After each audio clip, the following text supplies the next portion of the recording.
My name is Rachel Morrison, and the day my husband David tried to intimidate me with divorce papers was the day he discovered the woman I had truly become.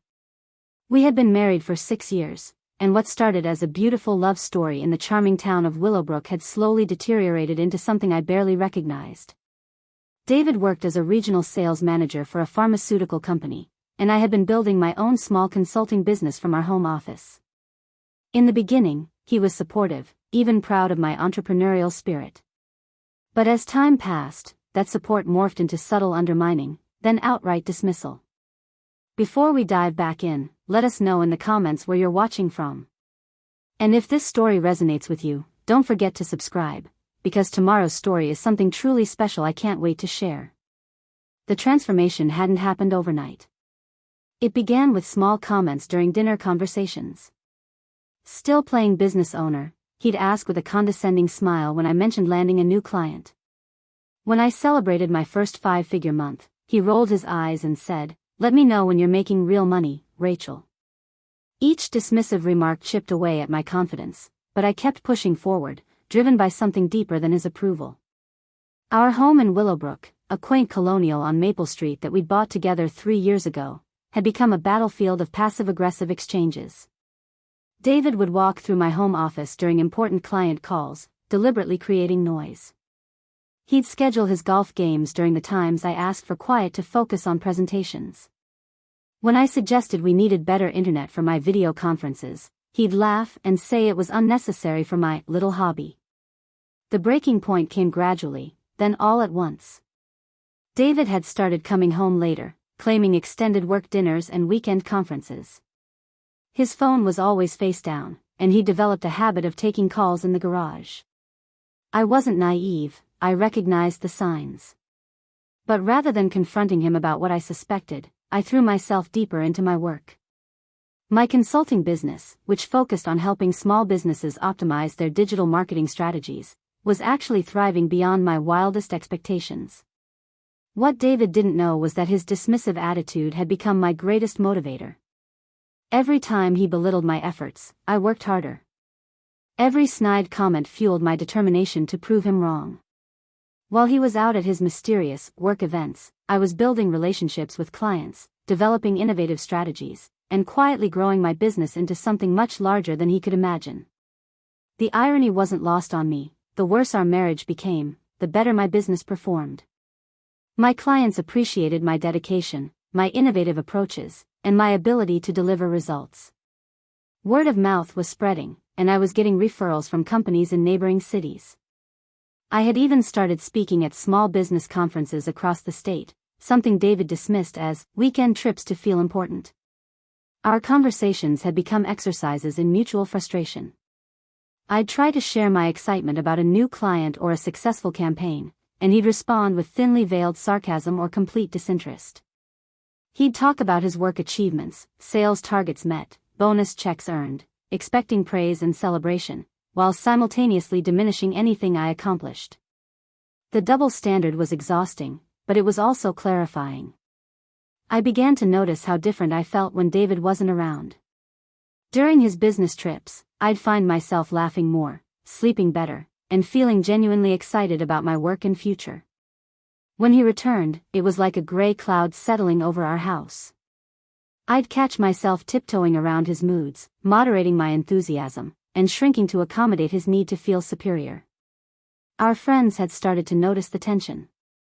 At dinner parties, David would make jokes about my computer games, while I'd force a smile and change the subject. Sarah and Tom, our closest couple friends, had even mentioned to me privately that they were concerned about how David spoke to me. "You seem different around him, Rachel," Sarah had said gently. "Smaller somehow." That comment haunted me for weeks. Smaller somehow. Was that really what I had become? The vibrant, ambitious woman who had started her own business from scratch, who was building something meaningful, had I allowed myself to become smaller to accommodate David's insecurities? The financial independence I was gaining through my business was giving me a perspective I hadn't expected. For the first time in our marriage, I wasn't financially dependent on David's income. My business was generating enough revenue that I could theoretically support myself, though I hadn't seriously considered what that might mean for our relationship. I was just grateful for the sense of autonomy and accomplishment it provided. But David seemed increasingly threatened by my growing confidence and success. His attempts to minimize my achievements were becoming more frequent and more cruel. Last month, when I mentioned that a client had referred me to a Fortune 500 company for a potential consulting contract, he actually laughed out loud and said, "Rachel, you're getting ahead of yourself. These people are just being polite." That night, lying in bed next to my husband who felt more like a stranger with each passing day, I realized something had fundamentally shifted within me. I was no longer the woman who sought his approval or validation. I had found something more valuable, self-respect and the knowledge that I could create my own success and happiness. I had no idea that within days, David would hand me an opportunity to prove just how much I had changed. It was a Thursday evening in early October when David decided to escalate our Cold War into something far more dramatic. I was in my home office, finishing up a presentation for a potential client in Riverside, a tech startup that could become my biggest contract yet, when I heard his car pull into our driveway with unusual aggression. The engine revved longer than necessary before cutting off, and his footsteps on the front porch carried a weight that made me pause mid-sentence during my practice run. The front door slammed with enough force to rattle the picture frames in the hallway. I saved my work and closed my laptop, sensing that whatever mood David was in, it was about to become my problem. His heavy footsteps echoed through our house as he moved from room to room, seemingly looking for me, though he could clearly see the light coming from my office. "Rachel." His voice carried an edge I hadn't heard before, sharper than his usual dismissiveness, more calculated than his typical irritation. "We need to talk. Now." I emerged from my office to find him standing in our living room, still wearing his charcoal business suit, his tie loosened but not removed. In his hands was a manila envelope, thick and official-looking, which he held like a weapon. His usually perfectly styled brown hair was disheveled, and there was something in his dark eyes that I couldn't quite read, triumph mixed with barely contained rage. "Sit down," he commanded, gesturing toward our cream-colored sofa. The same sofa where we'd once spent lazy Sunday mornings reading newspapers and planning our future together. Now it felt like I was being called to a tribunal. I remained standing. "What's this about, David?" He smiled then, but it wasn't the warm smile I'd fallen in love with 6 years ago. This was something colder, more predatory. "I've been thinking about us, Rachel. About our marriage, our future, where we're headed." He paused dramatically, clearly savoring the moment. "And I've come to some conclusions." The manila envelope crinkled as he tightened his grip. "Your little business venture has really gone to your head, hasn't it? You think you're some kind of independent woman now, some successful entrepreneur." He chuckled, shaking his head. "But let's be realistic about what you actually are, a housewife with a computer and delusions of grandeur." I felt something cold settle in my stomach, but I kept my voice steady. "David, what's in the envelope?" "This," he said, dropping it onto our coffee table with theatrical flair, "is a reality check. Divorce papers, Rachel. Professionally drafted, thoroughly researched, and ready for your signature." The words hung in the air between us like smoke. I stared at the envelope, then back at his face, searching for any sign that this was some twisted joke. But his expression was deadly serious, tinged with what looked like satisfaction. "You're filing for divorce?" I asked, my voice barely above a whisper. "Oh no," he said, settling into his favorite leather armchair like a king delivering a verdict. "I'm not filing for anything. These papers are for you to see what you stand to lose if you don't start appreciating what you have here." My confusion must have shown on my face because he leaned forward, clasping his hands together in a gesture I'd seen him use with difficult clients.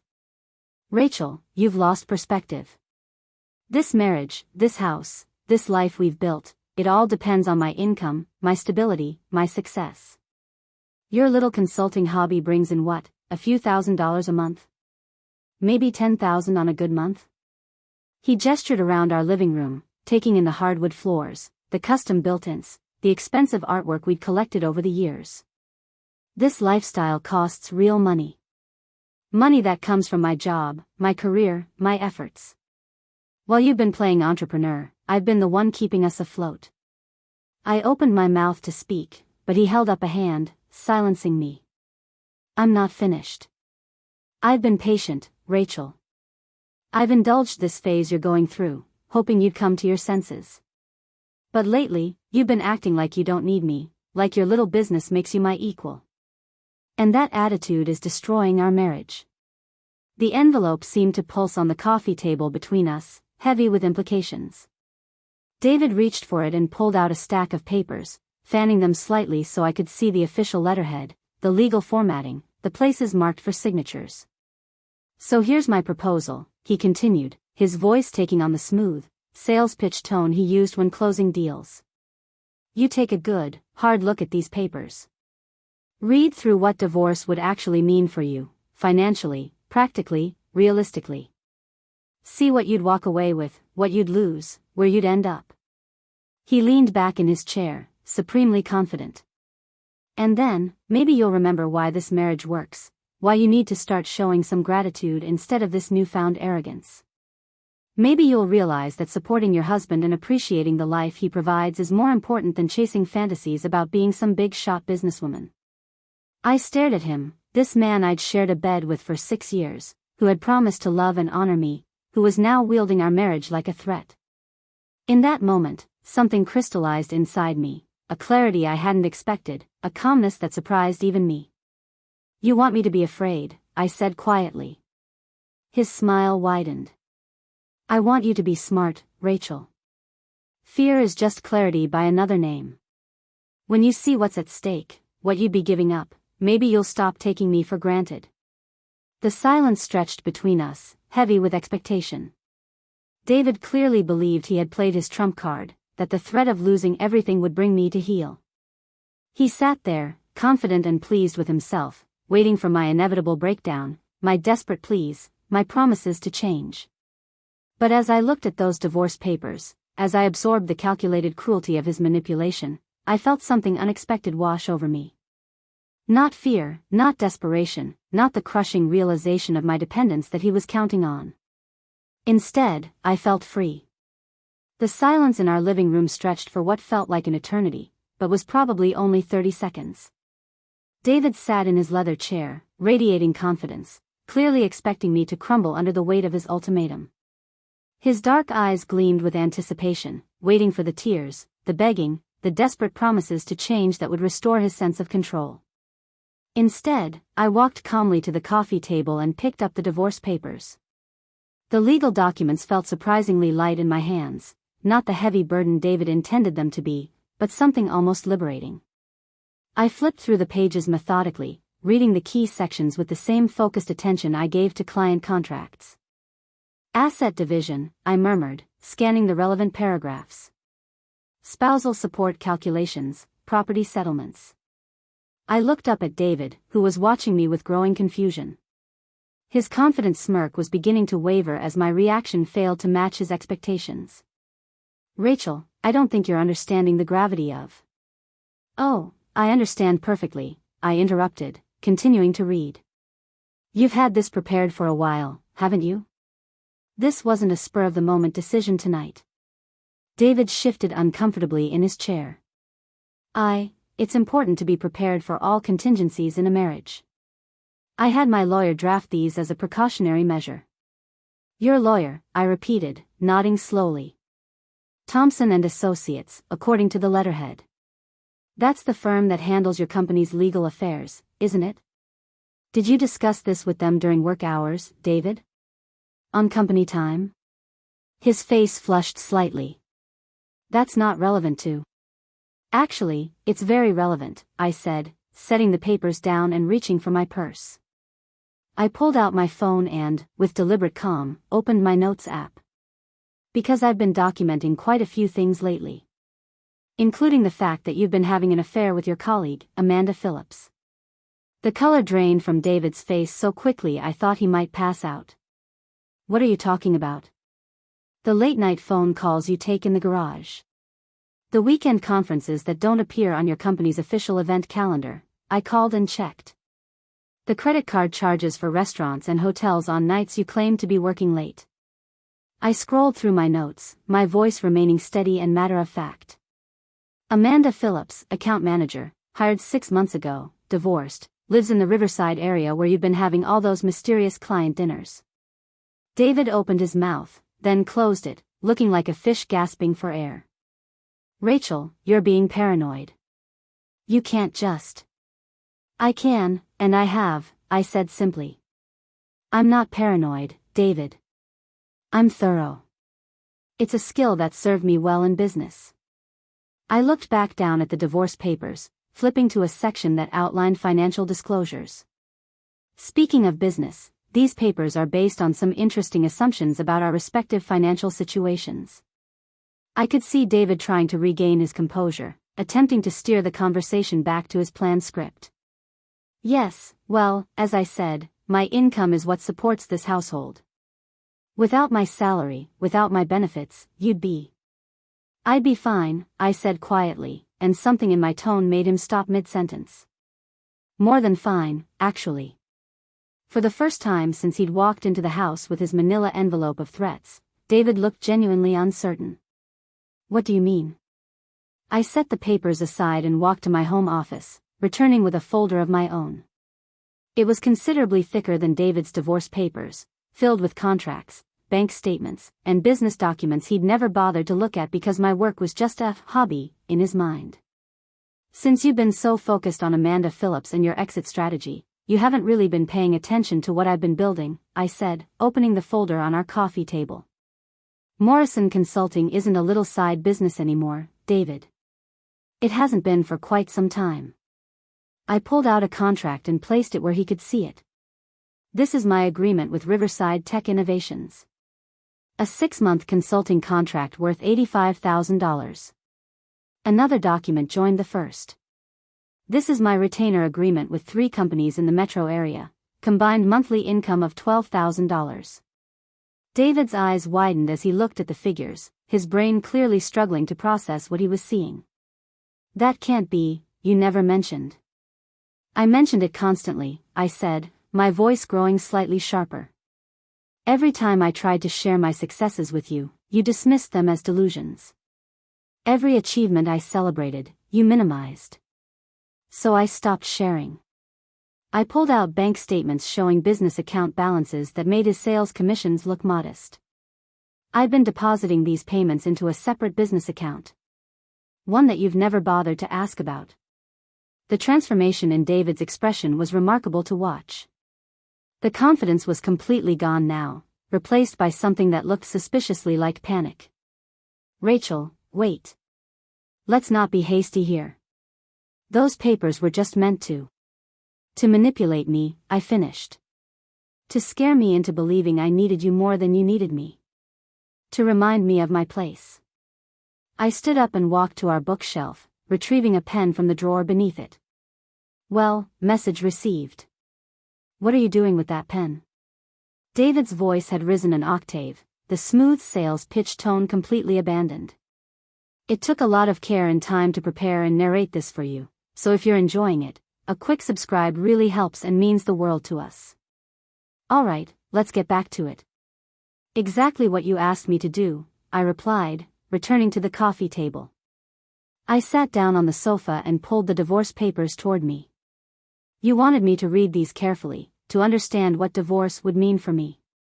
I have, and I do. I uncapped the pen and found the first signature line.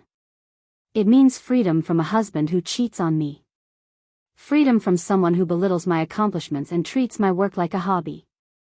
Freedom to build my business without constant undermining. Rachel, stop. You're not thinking clearly. This isn't what I wanted. It's exactly what you wanted, I said, signing my name with steady strokes. You just expected a different reaction. I flipped to the next page requiring a signature. You wanted me to be afraid of losing this life, this house, this marriage. But you know what I realized while reading these papers? David was leaning forward now, his hands gripping the arms of his chair. Rachel, please, let's discuss this rationally. I realized that I'm not afraid of losing something that was already gone. I signed another page, then another. Our marriage died months ago, David. Maybe years ago. I've just been too busy building my future to properly mourn it. When I reached the final signature line, I paused and looked up at him. David's face was pale, his mouth slightly open, his confident demeanor completely shattered. This wasn't the broken, desperate woman he'd expected to create with his power play. This was someone he didn't recognize, someone who had found her strength in the very achievements he'd spent years dismissing. Any last words before I finish what you started? I asked, pen poised above the paper. This isn't what I wanted, he whispered. I just wanted you to remember how much you need me. The problem, David, I said, adding my final signature to the documents, is that I don't need you anymore. I haven't for a long time. I just needed to remember that. I closed the papers, slid them back into the manila envelope, and handed it to him. There. It's done. Just like you wanted. David stared at the envelope like it contained a bomb rather than the freedom he'd threatened me with. In his quest to prove his power over me, he had inadvertently shown me just how powerful I had become without him. David sat frozen in his leather chair, the manila envelope containing the signed divorce papers balanced precariously on his lap as if it might explode at any moment. The confident man who had walked through our front door less than an hour ago had completely vanished, replaced by someone who looked genuinely lost. I could almost see his mind racing, trying to figure out how his carefully orchestrated power play had backfired so spectacularly. You can't just, we need to talk about this, he stammered, setting the envelope on the side table like it was contaminated. Rachel, you're making a huge mistake. You're emotional right now, not thinking clearly. I gathered my business documents, sliding them back into my folder with the same calm efficiency I used when wrapping up client meetings. Actually, David, I've never been more clear-headed in my life. But the house, our life together, everything we've built. Everything you've built, I corrected, standing and smoothing down my blouse. You've made that distinction quite clear over the years. This house, this lifestyle, it's all thanks to your income, your efforts, your success. Remember? The irony wasn't lost on either of us. David had spent so much time claiming ownership of our life together that he'd inadvertently made it easier for me to walk away from it. I need some air, I announced, heading toward the front door. I'm going to drive around for a while, let you process this. I'll be back later to pack a bag. Wait, where are you going to go? The panic in his voice was unmistakable now. I'll figure it out, I said, grabbing my car keys from the hook by the door. I'm resourceful that way. As I drove through the familiar streets of Willowbrook, I felt something I hadn't experienced in years, genuine excitement about my future. Instead of the crushing weight of uncertainty I was supposed to feel, there was an almost giddy sense of possibility. I drove past the small coffee shop where I'd had my first client meeting 3 years ago, past the library where I'd spent countless hours researching marketing strategies, past the park where I used to walk when I needed to think through business problems. My phone buzzed constantly during the drive, David calling, texting, alternating between attempts at reconciliation and accusations of irrationality. I let every call go to voicemail. I ended up at Riverside Coffee, a small cafe in the downtown area where I'd never run into David or anyone from his social circle. As I sat with my laptop and a cappuccino, I did something I hadn't done in months. I checked my business email without anxiety, without worrying about David's reaction to my success. What I found there made me set down my coffee cup with shaking hands. There were 3 emails that had arrived within the past 2 hours, all marked urgent. The first was from Jennifer Martinez at Riverside Tech Innovations, the startup I'd been preparing the presentation for when David arrived home with his divorce papers. Rachel, I hope you don't mind me reaching out after hours, but I couldn't wait until our meeting tomorrow. We've been so impressed with your initial proposal that we'd like to discuss expanding the scope of the project significantly. Would you be available for a call first thing in the morning to discuss a partnership that could be worth upwards of $300,000 annually? I read the email twice, my heart pounding. $300,000 annually. That was more than David made at his pharmaceutical job, the job he'd used to justify treating me like a dependent child. The second email was from Marcus Webb at Regional Business Solutions, a company I'd done some consulting work for 6 months ago. Rachel, I hope you remember me. We've been following your work in the industry, and I wanted to reach out about a potential acquisition opportunity. We're interested in bringing Morrison Consulting under our umbrella as a wholly owned subsidiary.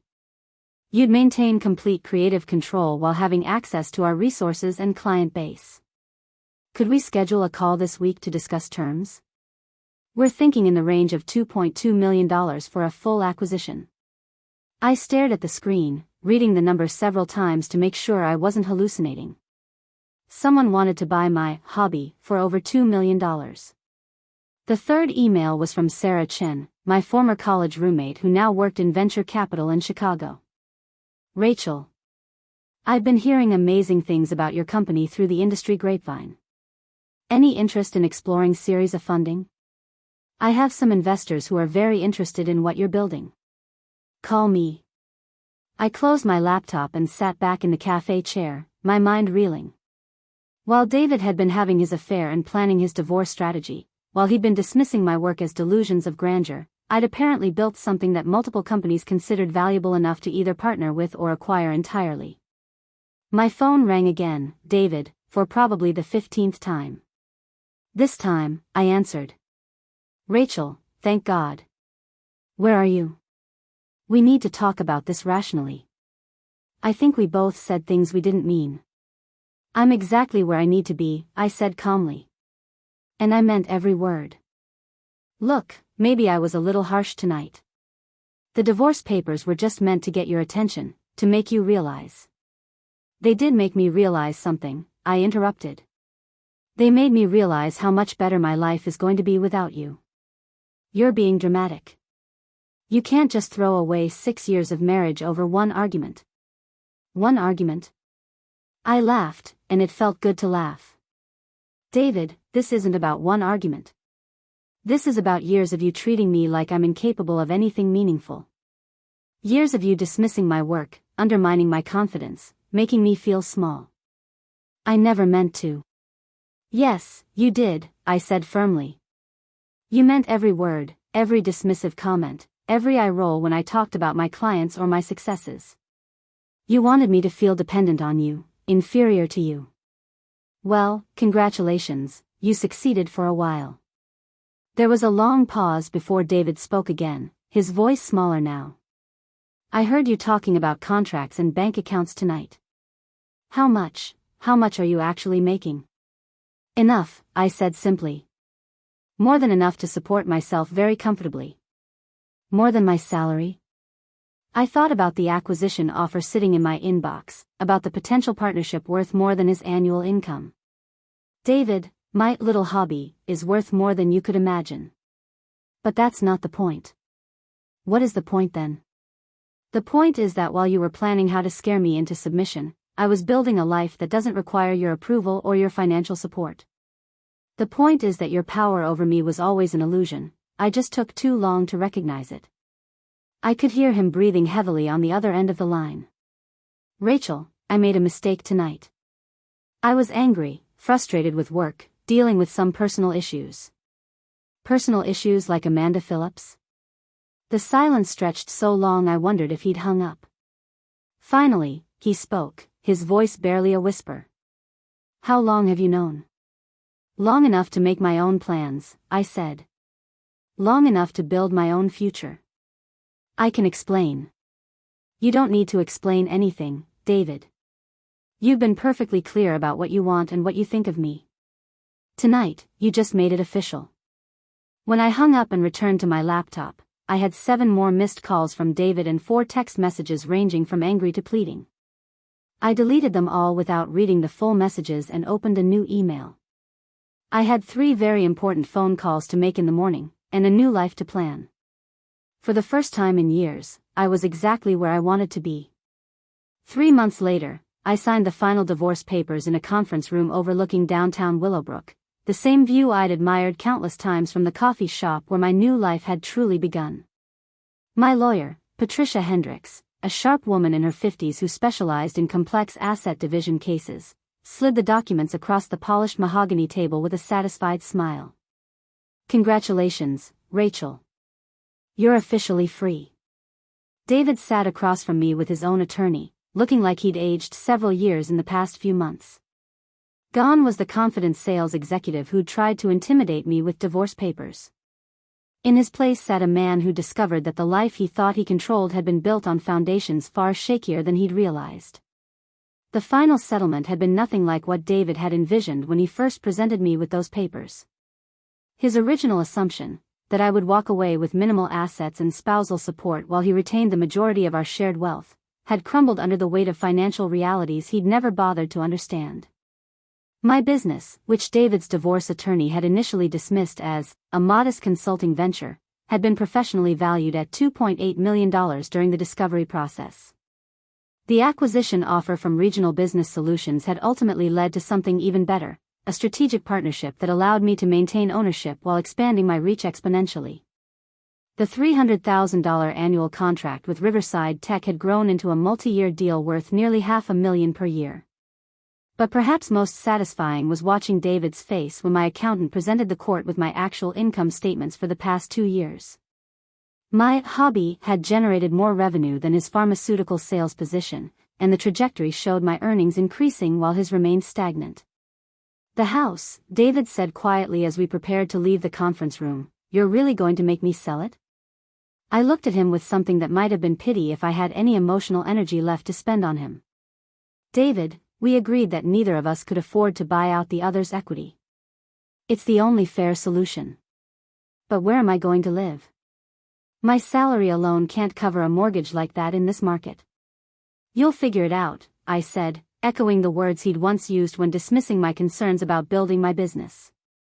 "You're resourceful that way." The irony was thick enough to cut with a knife.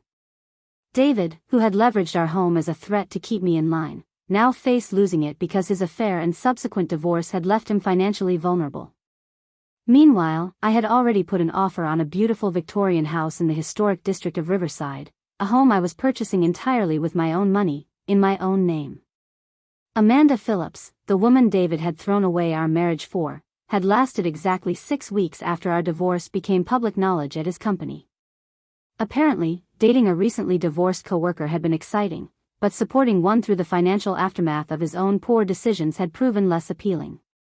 David had mentioned this during one of his increasingly desperate phone calls, clearly hoping I might take pity on his situation. I hadn't.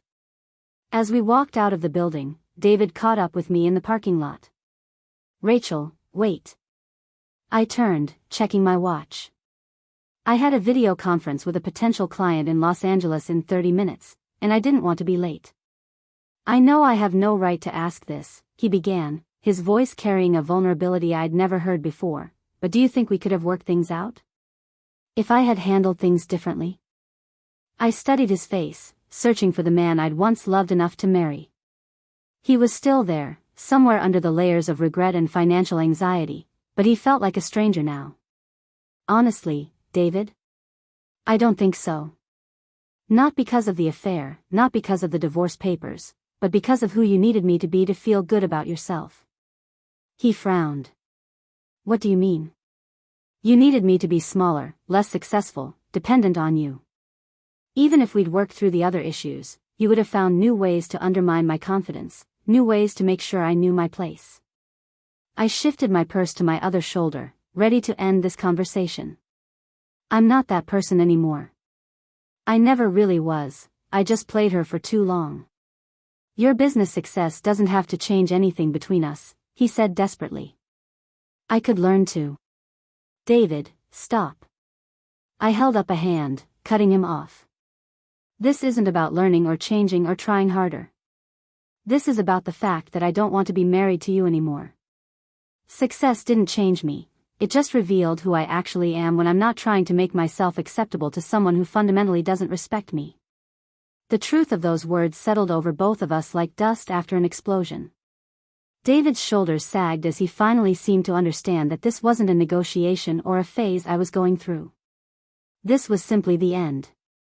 "I hope you're happy," he said finally, and I couldn't tell if he meant it sincerely or sarcastically. "I am," I replied, and realized it was completely true. For the first time in years, I genuinely am. 6 months after that final conversation, I stood in the sunroom of my new house, looking out over a garden I was planning to redesign myself. My business had expanded to include 2 full-time employees and a network of freelance specialists. I'd spoken at 3 major conferences and been featured in 2 business magazines as an example of successful female entrepreneurship. But the real victory wasn't the money or the recognition. It was the quiet satisfaction I felt every morning when I woke up in a home I'd chosen and bought myself, planning days filled with work that excited and challenged me, surrounded by people who respected and valued my contributions. I thought about the woman who had signed those divorce papers 9 months ago, shaking with a mixture of fear and determination. She had no idea that David's attempt to scare her into submission would become the catalyst for the best year of her life. Sometimes the greatest gift someone can give you is showing you exactly who they are. David had done that when he walked into our living room with those papers, believing he held all the cards. He'd been right about one thing: I had needed a wake-up call. I just hadn't needed the one he'd intended to give me. I picked up my phone and scrolled through my contacts, looking for Sarah's number.